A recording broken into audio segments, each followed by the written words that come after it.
नमस्कार, मैं नियाज खान और आप देख रहे हैं एनएमएफ न्यूज। यहाँ तहजीब बिकती है, यहाँ फरमान बिकते हैं, जरा तुम दाम तो लगाओ, यहाँ ईमान बिकते हैं।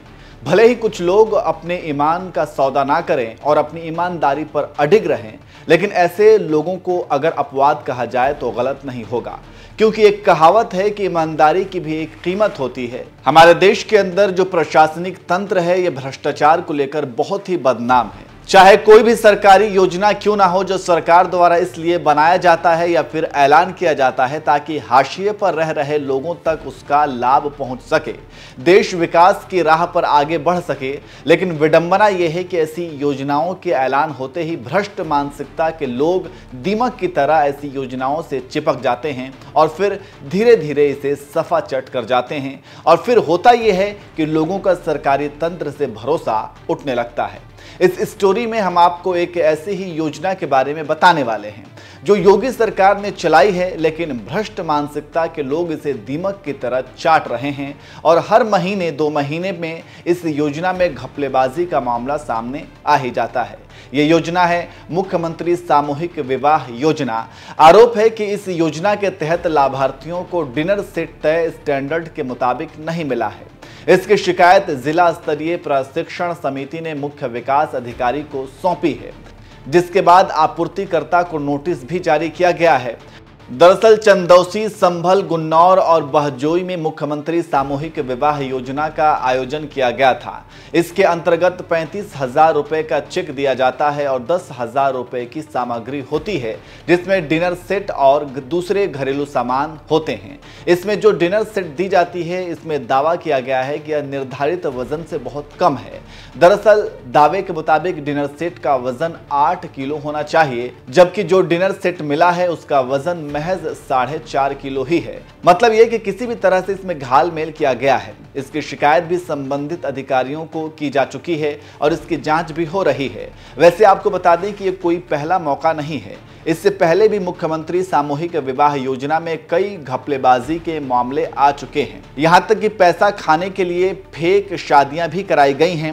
इसी साल 25 जनवरी को यूपी के बलिया से एक मामला सामने आया था, जिसने सभी को चौंका दिया था। यहां तक कि यूपी के सीएम योगी आदित्यनाथ को भी मामला था मुख्यमंत्री सामूहिक विवाह में धांधली का ही। मतलब दुल्हनों की शादी बिना दूल्हे के करा दी गई। अब जरा सोचिए, बिना दूल्हे या फिर दुल्हन की कभी शादी हुई है क्या? नहीं, लेकिन बलिया में ऐसा हुआ था। जो दूल्हे मौजूद थे, उन्होंने चोरों की तरह अपना मुंह छिपा रखा था। सिंदूर दान के वक्त भी दुल्हनों का घूंघट नहीं उठा। बाद में पता चला कि ये सब 500-500 रुपए पर भाड़े वाले दूल्हा और दुल्हन थे।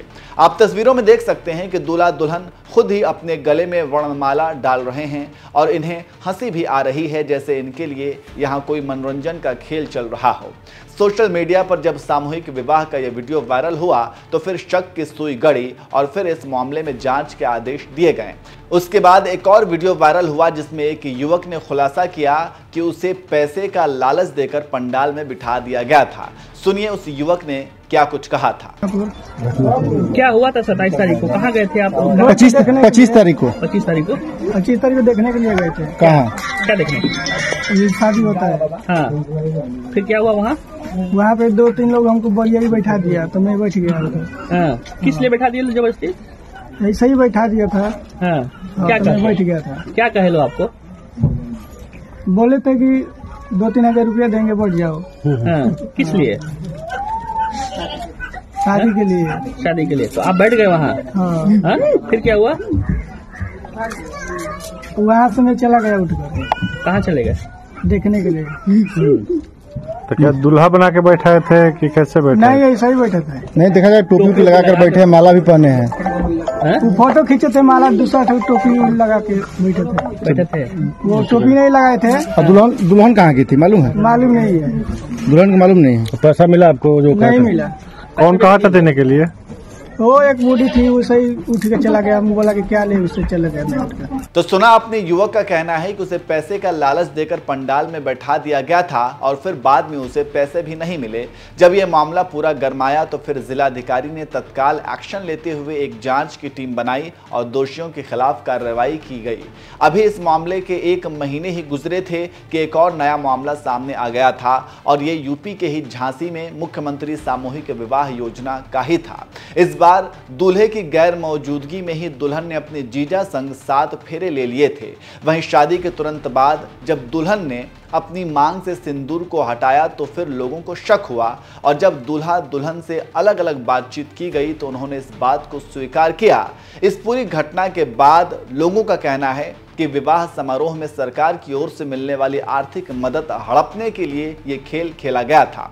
इस खेल में विभागीय अधिकारी और कर्मचारी भी शामिल बताए जा रहे थे। तो इस तरह से आप समझ सकते हैं कि जो लोग इस सिस्टम में बैठे हैं उनमें कुछ लोग किस तरह दीमक की तरह पूरे तंत्र को चाट रहे हैं और अपनी ताकत का दुरुपयोग कर लोगों का हक उनसे छीन रहे हैं। वैसे आप इस पूरे मामले को कैसे देखते हैं, कमेंट करके जरूर बताएं।